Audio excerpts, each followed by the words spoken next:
Good morning, everyone. My name is Annalyn Sistona, and I'm going to continue to discuss about the topic in Chapter 3, Making School Inclusive. My topic will be Evolving Inclusive Practice. Okay, first thing, we need to know our learning objectives. Okay, our learning objectives by the end of this lesson, learners should be able to first, this is a discussion. Identify the two effective evidence-based inclusive practice.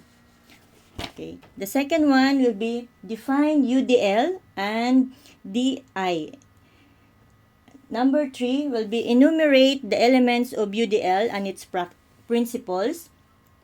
And number 4, recognize the role of teachers, families, school, and communities in promoting inclusive. And number 5, reflect on the importance of continuously improving inclusive practice to ensure that every learner has equal opportunities to succeed. Okay. First, introduction. Evolving inclusive practice refers to the continuous process of improving teaching methods, school policies, and learning environments so that they better meet the diverse needs of all learners. Making school inclusive means creating a learning environment where all learners, regardless of ability, disability, gender, culture, language, religion, or socioeconomic background, feel welcome, respected, supported, and able to participate fully in school life. Inclusive school remove barriers to learning and provide equal opportunities for every student to succeed.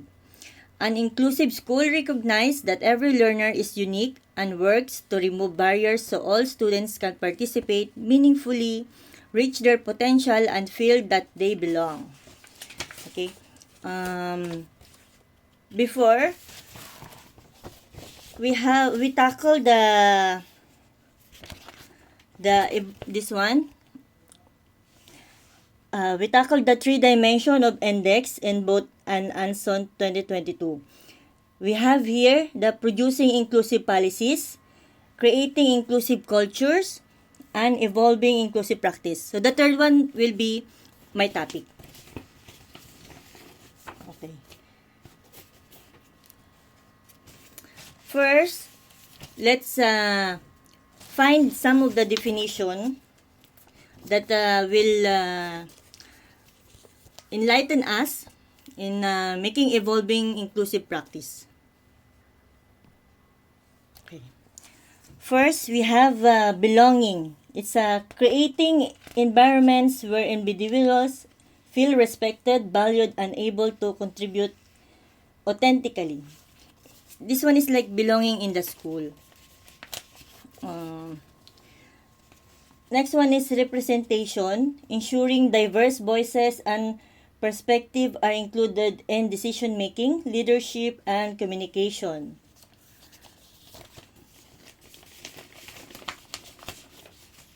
Then we have equity, identifying and addressing barriers that prevent fair access to opportunities and resources. This one is like factors that can help us to more elaborate the evolving inclusive practice. We have continuous improvement, regularly reviewing practices, gathering feedback, and adapting to changing needs, research, and legal or social standards. And education and awareness, providing training and resources to help people recognize bias, communicate respectfully, and support inclusive environment. And lastly, we have the accessibility. Designing physical spaces, digital platform, and services so they can be used by people with different abilities. So, all schools need like accessibility.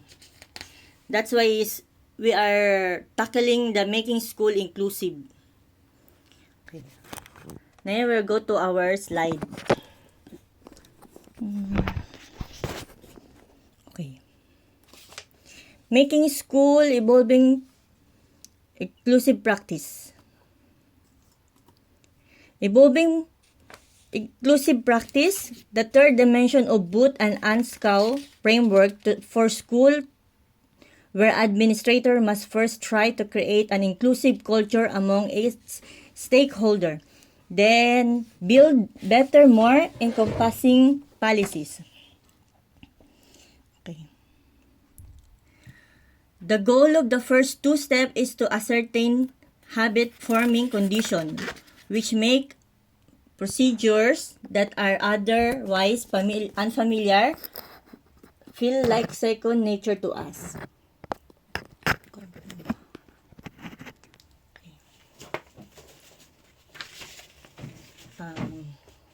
This one is like a ongoing process. It's a evolving inclusive practice means continuously improving teaching method, school policies, and learning environments so they better meet the changing needs of all learners. Dito yung mababase na yung mga techniques na magagamit, yung continue na ginagawa ng school. Yes. For having an inclusive school. Involving inclusive practice, moreover, the term involving assume that we already have strategies in place which we just have to revise it for possible tweaking. It suggests advancement and positive growth, which means we can look at these existing strategies and just adjust this according to the needs of our students along the way. Two effective evidence-based inclusive practice that can be used in the classroom are universal design for learning and differentiate instruction.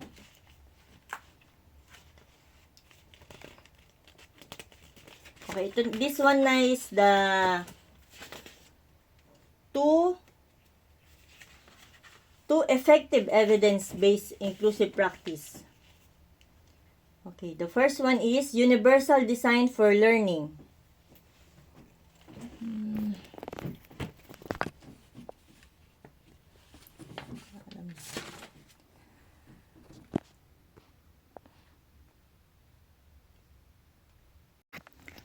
Universal design for learning. In architecture, universal design refers to structures that were made in such a way that they can be used by customer or clients with a wide range of needs. Duke and Lamartix. Okay. Such design ensure accessibility for all. For example, an architect designed a commercial complex where ramps, elevators, escalator, and handrails, wide doorways, and sidewalks and designs and signs embossed in braille aboard. The architect does not know if or when it's going to happen, but he anticipated and incorporated in his design anyway. So ito pong universal design for learning is plano po siya or like a sketch na gagawin to be happen. Kumbaga kung ikaw architect ka, engineer ka, gagawa ka ng school na dapat accessible to all, may ability or wala. So example, that is yung ramp, elevator, escalator, handrails, ganon. So yung mga engineer, may propose silang mga ganong design sa mga schools or any other facilities na may mga accessibility. Yung design nila is for may disabled or not. So it's for in general, for all diverse. Okay.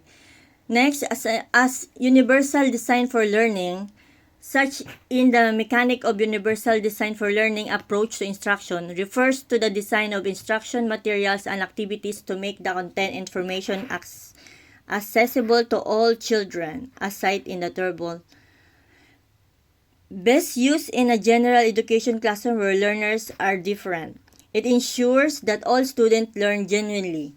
Okay, itong universal design for learner, sabi nga kayo na, it was like a architect, engineering design for the school. So example na lang is in our school, in Asbury College, meron silang universal design for learning there is yung may RAMs, may konting RAMs, may handrail din. So, mayroon at merong changes. So, every school kasi parang pag mag-accept ka ng mga student, dapat iisipin mo rin kung ano yung mga magandang access na magagawa na pwede mong maayos, i-repair mo for student para maging easy access sa kanila. So, yung school natin, minsan nagre-repair siya. Dati walang RAMs or walang handrail. So, ngayon nag-repair sila, nagkaroon na ng RAMs dyan sa may tabi ng office. So, yun. Then, universal design for learning, there are 3 elements of UDL. There is 3 elements daw. Number 1 is multiple means of representation. Number 2 is multiple means of action and expression. And number 3, multiple means of engagement.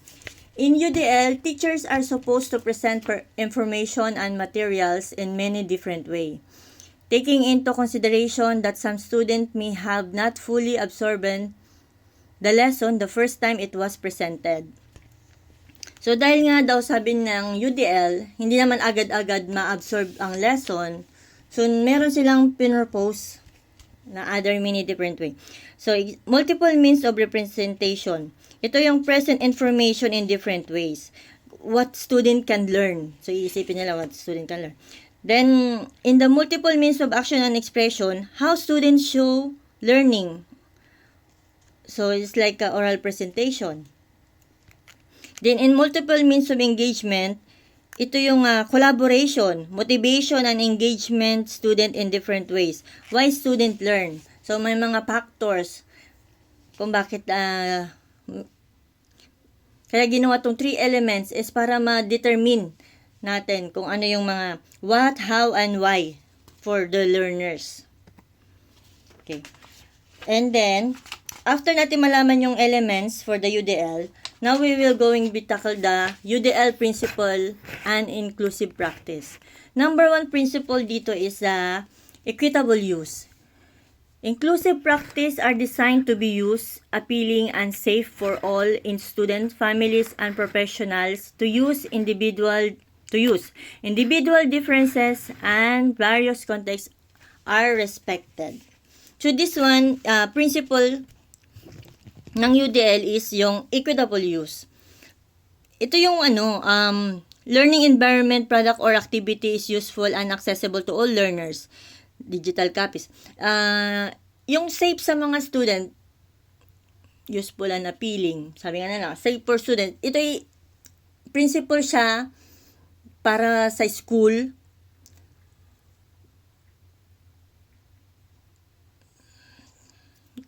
Principle siya para sa school. Yung mga bagay na nakikita natin na equitable use sa school. The number 2 principle is flexible use. Inclusive practice are designed to accommodate the individual preferences, abilities, and needs of all students, families, and professionals. Flexibility in providing choices for methods and phasing are exercise. Ito naman yung flexible use. Ibig sabihin ng flexible, yun na nga, flexible from the word itself. Different ways. Mga ginagawa ng mga teachers sa school like written essay, oral presentation, speaking, writing. Yun yung mga na-accommodate ng mga individual preference. Flexible use in the school. Mostly ginagamit talaga natin sa school to. The number 3 principle is the simple and intuitive use. Inclusive principles are designed to be easy for all to use and understand. Ito yung mga simple intuitive use. Ito yung mga easy to understand and use. Mga clear step-by-step instruction. Like for example sa school natin, may mga simple and mga instruction na nilalagay sa mga blackboard like Claygo, clean as you go. Yung mga may mga example ng instruction, may mga step by step sa mga bulletin board, may mga nakalagay, ano yung mga proper uniform. Ganon. Yun yung sa principle number 3. Then, principle number 4, perceptible information. Inclusive principle are designed so that they communicate valuable information to all various format. Ito yung mga important information is presented in ways that all learners can perceive and understand. Like yung ginagamit natin sa mga paper natin, like font size, mga language na we use English, we use Tagalog, and then yung mga paperworks natin, di ba? Mostly mga paperworks natin, printed, minsan handouts lang, like yellow pad. The next is principle number 5, tolerance for error. Inclusive practice are designed to minimize errors and unintended consequences by providing safeguard and warning to assist all in using them safely. Ito yung designing learning environment, materials, and activities to minimize mistake and reduce the negative consequences when mistake happen. Ito yung resubmitting of assignment, giving constructive feedback to help the student improvement. Ito yung mga exam consideration. Kunwari, si teacher ngayon, wala tayong pasok. So, may mga consideration na minsan you make an essay, may assignment, minsan may mga deadline. Pag may reason, valid yung reason, pwede namang ihabol. And then, ito yung pagka may example ito, best example nito yung kunwari sa exam, pag nagbibigay ng consideration si teacher, kunwari, pag may mali siyang na-print doon sa exam, tapos mali rin yung nasagot natin. So, parang may consideration doon kasi it started with the error. So, consideration is happen, collaboration, tolerance to error. Kasi kung very strict, kawawa naman tayo kung very strict yung school or very strict yung instructor natin. Principle number 6, low physical effort. Inclusive practices are designed to be used comfortably and effectively without much effort from all. Ito yung minimal physical effort, yung lightweight, easy to handle learning materials, limited mobility. Ito yung just like sa school lang tayo nagre-report, may provided na yung TV, magdadala ka na lang ng laptop mo, PowerPoint. Then, minsan, hindi ka na pinahihirapan na magdala pa ng sarili mong TV or sarili mong gamit just to provide your PowerPoint presentation. Minsan galing na sa school. So, ito yung parang low physical effort. Then, number 7, principle is size and space for approach and use. This one is inclusive practice are designed for use by all, regardless of their mobility, physicality, or way of communication. Ito yung mga learning materials should be designed so that everyone can comfortably reuse it. Reach and use, like spaces furniture, arrange classroom with wide desks, and like example nito is yung sa classroom, meron tayong mga chairs, may mga table. Yung mga chairs natin is enough in one room. Hindi siya siksikan and walang masyadong furniture para maging masikip yung classroom. Next is Principle 8, Community of Learners. Inclusive practice are designed to promote social interaction and communication for all. Ito na yung sa teachers and student work together. Learn from one another, support each other, growth, collaboration, work together in a group. Ito na yung community learner, inclusive practice, design, promote social interaction. Ito na yung interaction and communication ni teacher sa mga students. So, pag nagdi-discussion tayo, di ba, nagpapalitan tayo ng ideas, si sir nagbibigay ng question, then we exchange ideas with regards to the topic. So, nagkakaroon na tayo ng communication for all. Next, Principle 9, Inclusive Environment. Inclusive principles are designed to foster acceptance and sense of belongingness for all. So, this one is where all learners feel welcome, respected, safe, and supported regardless of their ability, culture, language, gender, socioeconomic background, and their differences. Ito na yung inclusive environment. Ito na yung environment, yung paligid ng ating school. Nakakasalamuhan natin. It should be all welcoming, acceptance all, kasi kung in-accept tayo ng school, so mostly we belong to the school. So ganun. Then next is number 2 na tayo na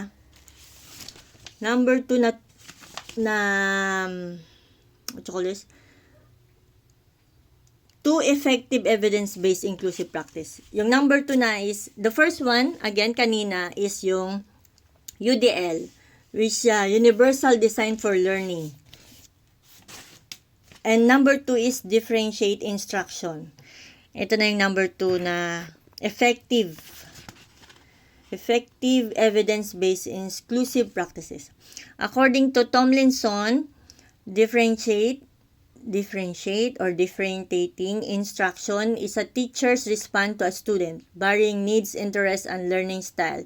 It refers to systematic approach to planning, curriculum, and instruction for academically diverse learner. It is a way of thinking about the classroom with the dual goals of honoring each student learning needs and maximizing students' learning capacity.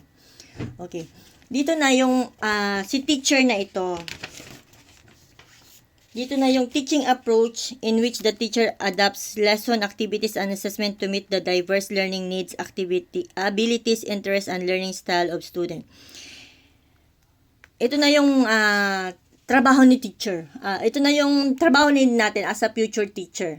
Yung tayo na yung gagawa ng way para magkaroon ng inclusive sa classroom and in the school, the interest of the learning style, ganyan yung kunwari content, process, product learning, curriculum, tayong magpa-planning nun.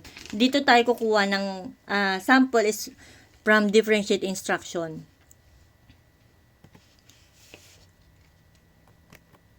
Then ano ba tayo? According to Tomlinson, differentiate or differentiating instruction is a teacher response. Example nito is yung some students need a textbook, other watch video or reporting giving module. Ito yung example nito is yung pag binibigay tayo ni teacher ni sir ng mga reporting. Dito niya na yun na di-discuss. Okay. Next, why differentiate learning? All learners are unique and have varying interests, talent, strength, as well as need. Hence, it is essential that teaching and learning experiences reflect this diversity. Differentiate instruction helps ensure that learners are engaged in respectful tasks and provide diverse means of learning that reflect their strength and address their needs simultaneously. It is important because students have different abilities, background, interests, and learning needs. Ito na yung bakit mayroon tayong differentiate learning. Bakit? Kasi para sa inclusive school, inclusive practice, kailangan natin ng differentiate learning para magkaroon ng unique interest, hindi lang para sa isang diverse, this for all, para sa lahat. Kung the other one is may interest sa ibang klaseng talent, may strength and weaknesses, this makikita yan dito sa differentiate instruction. Makakatulong ito sa mga learners para magawa yung task nila in their own diverse aspect. Like that. How is instruction differentiate? Binder in 2022 cite by identified elements of the curriculum that can be differentiate. We have the content, process, products, and learning environment. In response to the student characteristic, interest, readiness, and learning profile. As an overview, differentiation is achieved by providing materials and tasks. A. At varied level of difficulty. B. With varying levels of instructional support. C. By using multiple grouping arrangement. D, that involves student choice, and E, use varied evaluation strategies. Okay. Sabi dito, paano or how instruction differentiate? Sabi naman ni Binder, according to Binder, identify elements of the curriculum that can be differentiated using yung content, process, product, and learning environment. Okay. By adjusting teaching to match student readiness level, interest, and learning profiles. Individual needs. Ito na yung pag gagawa ng instruction, different sa ang school kasi they had the content, the process kung paano nila ibibigay, then the product, and then the learning environment is kasama na rin kasi nakaka-affect talaga yung learning environment sa pag-aaral ng mga bata. So, in response to this, yung student kasi makukuha with the content, makukuha yung interest ng student. Then, with the process, makikita mo yung readiness ng student. With the product and the learning environment, you'll get the learning profile ng isang estudyante. Then, as teacher, you must know your curriculum. You are suggested to revisit or identify which are non-negotiable and negotiable learning objectives and tasks. You are also expected to know your student interest, readiness level based on diagnostic data, and learning style, profile, strength, and needs. You may create a class profile to provide an overview of the class characteristic and needs. Next, you have to identify and plan what and how to differentiate your materials. The goal is to start small and take simple steps towards differentiating instruction. Ito na yung as a teacher, kailangan natin malaman yung curriculum kasi paano tayo magtuturo kung hindi natin alam yung curriculum. And at the same time, kailangan natin malaman yung task ng teacher is to know the student. Kung saan sila interesado, saan sila ready, according, di ba pag yung ibang school or the other school mostly, nagkakaroon sila ng diagnostic test or test para malaman kung saan strength or weakness ng isang estudyante. So, may mga learning style para malaman mo yon. Then, you will create your class profile by knowing your student. Kaya meron tayong differentiate instruction para malaman natin yung mga gantong kakayanan, interest, readiness ng ating mga learners. Okay. Differentiation strategies. Ito na yung content, process, product, and learning environment. Makikita mo dito sa content, we have what is taught, ano yung tinuro. Then, what is learned, ano yung natutunan. Sa process naman is, how it is taught, paano siya itinuro, and how it is learned, paano siya natuto. In the product, how it is assessed, and how long it learned demonstrated. And in learning environment, how is the classroom arranged. Ito yung magko-collaborate na, ma-explain na dito ng maayos. Kasi sa content, may tanong dito, ano yung itinuro? Di ba sabi ko nga kanina, we must know our curriculum para alam natin yung ituturo natin. So, kung ano yung tinuro mo, yun din yung malalaman nila. Kung ano yung tinuro mo, yun yung magiging additional knowledge nila. And then the process will be, paano siya tinuro? Paano? Kunwari, i-discuss ba? Ni-report ba? Sinabit lang ba sa papel? Nagkaroon ba ng discussion sa classroom?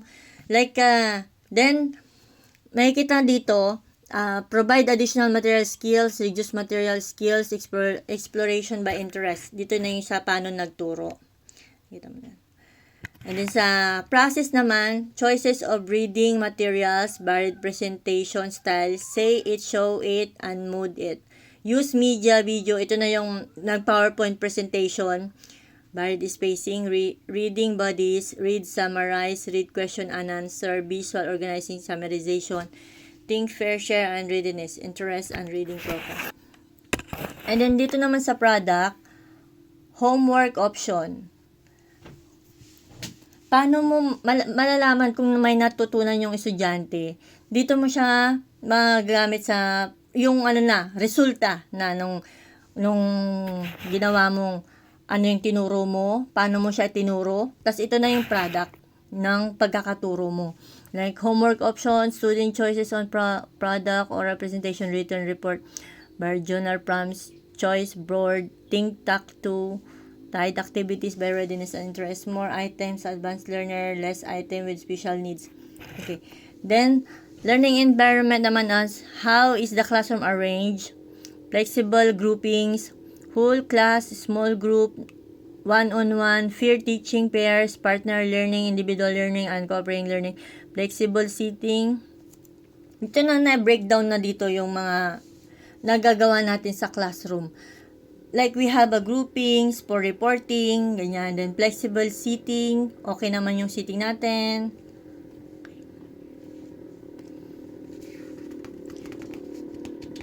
Quiet areas. Learning center, station, group, learning. Yun na nga. So, dito sa differentiate strategies ito, differentiation strategies ng mga teacher kung paano natin magagamit yung differentiate instruction. So, yung sa content, paano mo siya itinuro, yung sa process, yung sa content, ano yung itinuro mo. Then, the process is, paano mo siya itinuro. Then, the product is yung assessment ng naging product nung ano yung tinuro mo, paano mo siya tinuro, and how long is learn, demonstrate, product. Then, learning environment. Yung kasama na siya dyan. Ito na yung last question is, how is the classroom managed during differentiate learning? Structure the classroom by establishing routines during differentiate learning activities. Explain to the student the reason for differentiation. Make sure this is understood by all. Dito kasi, involve organizing the classroom so that the student can work on different tasks while remaining engaged, respectfully, and focused. Ito yung magsiset ka ng clear rules and expectation. Explain to the student yung reason natin. Dapat, pag in-explain at maintindihan nila ito, na bakit meron tayong differentiated instruction. So, i-explain mo na, meron parang learning objectives ito. Then, number 2 is, use anchor activities. Example of anchor activities are reading a chosen book for book report, journal rating based on the prompt, skill, proctor, spelling, math, use for manipulative objects. Ito yung magbibigay ka ng mga other choices kung magbo-book report or pag magpa-PowerPoint presentation. Mostly, di ba, we are allowing use the internet. So, we have like a ChatGPT.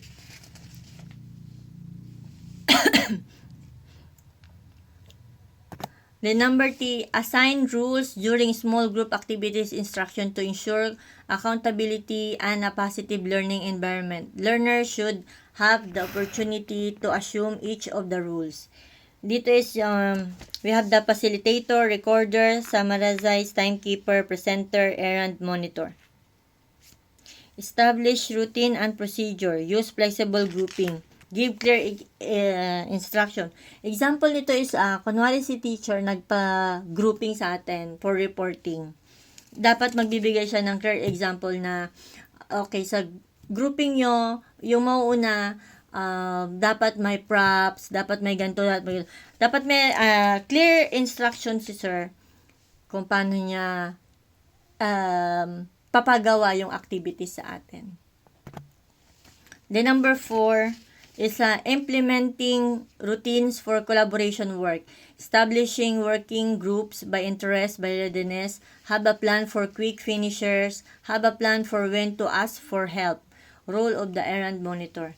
Ito na yung implementing routines for collaboration work. This one kasi yung tinutukoy dito is yung mga how is the classroom managed during differentiated learning. Paano mamamanage yung classroom? Ito yung mga way or factors na magagamit natin kung paano natin mamamanage yung classroom. So, implementing routine, collaboration. Collaboration, like yung magkakaroon tayo ng discussion, magkakaroon ng groupings, reporting.